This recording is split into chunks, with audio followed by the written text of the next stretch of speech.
Any other limitations? You just can't see as much in the world because you only got one person to see. Right. You only do it in one way. And I'll expand upon that. One of the biggest limitations of first person is that generally in a first person narrative, you do not want to, in a book with first person, you don't want to use more than a couple first person narrators. If you start, as soon as you add a third, it starts to get really confusing because you're saying I all the time. It's hard to keep track of who's who and what's going on.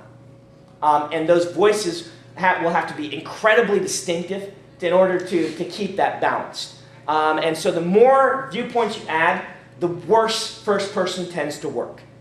Okay? So that's one of the reasons why you don't see it as often in epic fantasy. If we want to have a cast of 16 viewpoint characters, first person limited, or first person is just going to have all kinds of trouble having us keep track of who they all are, and it's also going to lose a little bit of your immersive sense because you can't put yourself into that story nearly as easily because there's going to be a sense that someone's sitting here telling you the story rather than you experiencing it.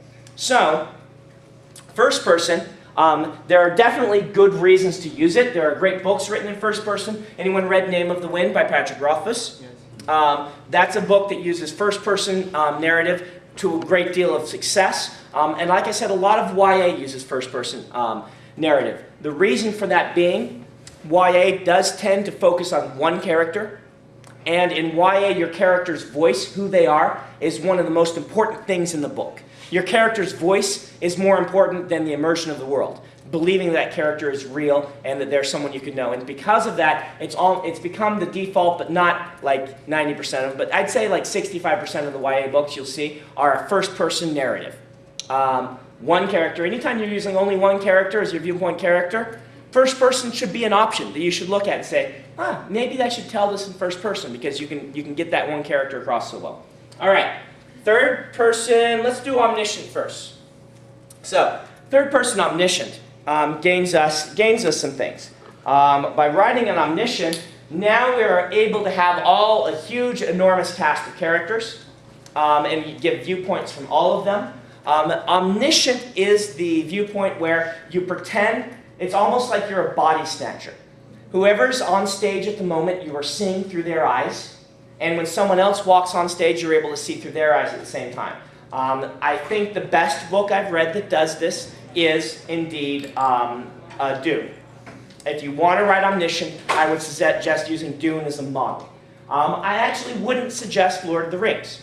Lord of the Rings was written at a time, at a different time in publishing, different time in writing. You can go and study how he did it, but Lord of the Rings always feels to me, maybe it doesn't feel this way to you, but it feels to me like Grandpa Tolkien steps up and says, "Let me tell you a story." And you see a narrator there telling you the story. And if you read The Hobbit, it's very obvious. You say, now, Bilbo didn't know this, but there was this. And he would go into things like this, and you see the storyteller telling you a story. That is what omniscient is good at. It also is its limitation. If you're trying for very deep immersion, omniscient can work against you. Because of that, because the narrator starts to become a character in the same way that the first person becomes a character in others. And so omniscient can have that issue. Dune gets over this. Dune manages to be just as immersive without any feel that there's a narrator telling me the story as any third limited, which is why I hold that up as one of the best. But the big problem you have if you're writing with in omniscient is you cannot withhold information from the reader. All right? This is the cardinal law of omniscient, particularly omniscient like Dune. If someone walks on stage and has secret plans, in a really good omniscient, if you're sticking to the way omniscient works best, you tell the reader what the evil plans are. You guys read Dune? When the traitor walks on stage, what happens? You see his thoughts and he says, wow, I'm going to betray these people. That makes me, immediately you know who the traitor is. So you are setting up a very different type of conflict. In Dune, it's not who's the traitor. In Dune, it is, how are they going to survive this terrible plot? You have to plot your narrative more in a different way. Because of that omniscient, you're always jumping in everyone's heads, and it is a little bit hard to get attached to characters. Because you'll be having a big scene, and this is why I suggest new writers don't write omniscient. in a big scene, you will see from everyone's eyes, and every paragraph can be from a different viewpoint and have different thought bubbles and all of that sort of stuff. And so it's a very, very challenging form to use. And most writers that I know kind of do it just kind of not knowing and start writing omniscient and do it poorly, and it's a big hindrance. If you know how to do it and you do it intentionally and you do it well, omniscient can be brilliant. Have you ever bought an omniscient book, Paul? I don't know. Off the top of my head. Yeah. Probably, but Yeah. you know, it has to be worked smooth enough that Yeah. that It doesn't draw attention to itself. there have been places where I've flagged manuscripts and said, Right. you go into a mission here. This is a viewpoint error. Most of the time, it's a viewpoint error, which actually, like I said, the first sentence of the launchers that Moshe actually said, you know this is a viewpoint error, but I'm going to let it get away because it's such a great line. It's actually a viewpoint error because, you know, anytime you say he didn't know this, but you are doing something, you're lapsing into omniscient. Then the narrator's becoming a character. So, third person limited. I've kind of brought us down to saying third limited is what most of you should be writing. By most, I mean, you know, the largest batch, but not everyone should be doing it. First is a very viable option.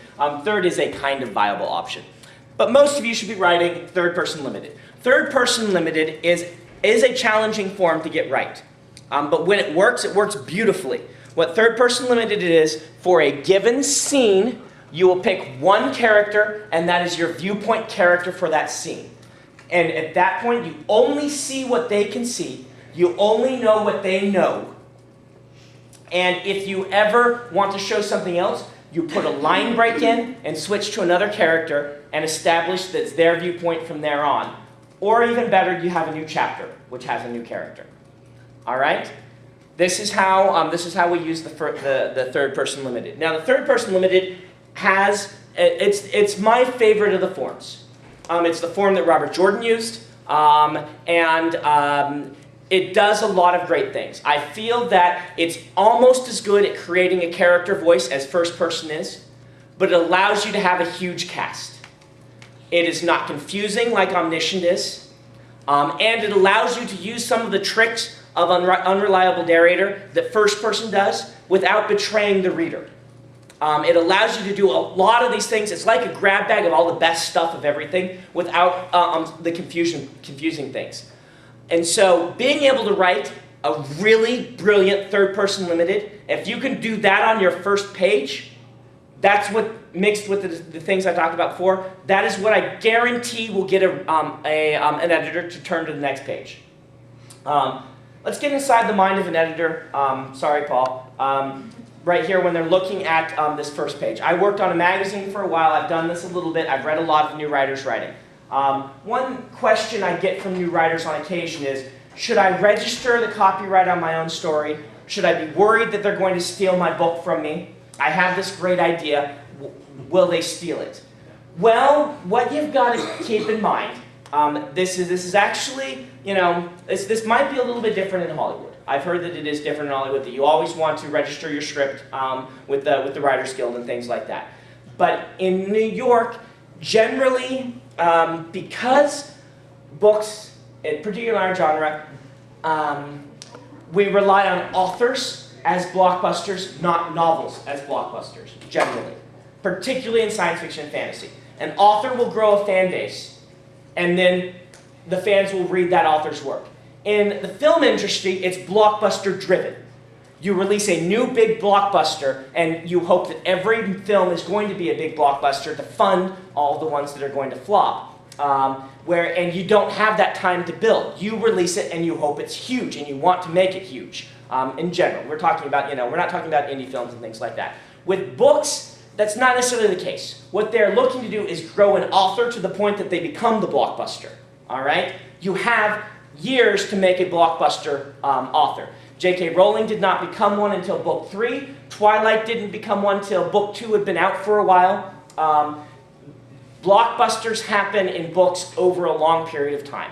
Because of that, the editors are not necessarily looking for good ideas.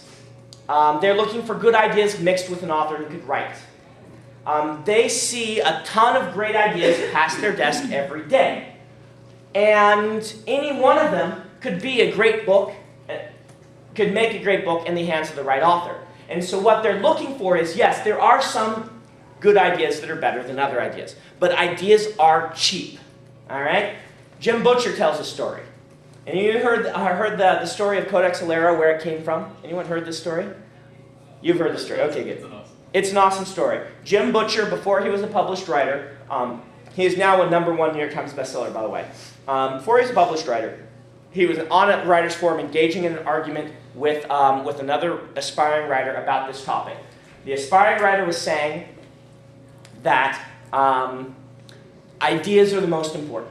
Science fiction and fantasy is idea-driven. If you don't have great ideas, then you will never be a published writer. And Jim Butcher said, that's bull honky. A really great writer can take terrible ideas and write a great book, but a terrible writer will take great ideas and write a horrible book. All right? And they got in a big argument about this. And Jim Butcher at the end of it finally said, all right, fine. Give me the 2 worst ideas you can come up with, and I'm going to write a book based on them. It's going to be great. And the guy said, all right, I want you to mix Pokemon with the Lost Roman Legion and write a novel.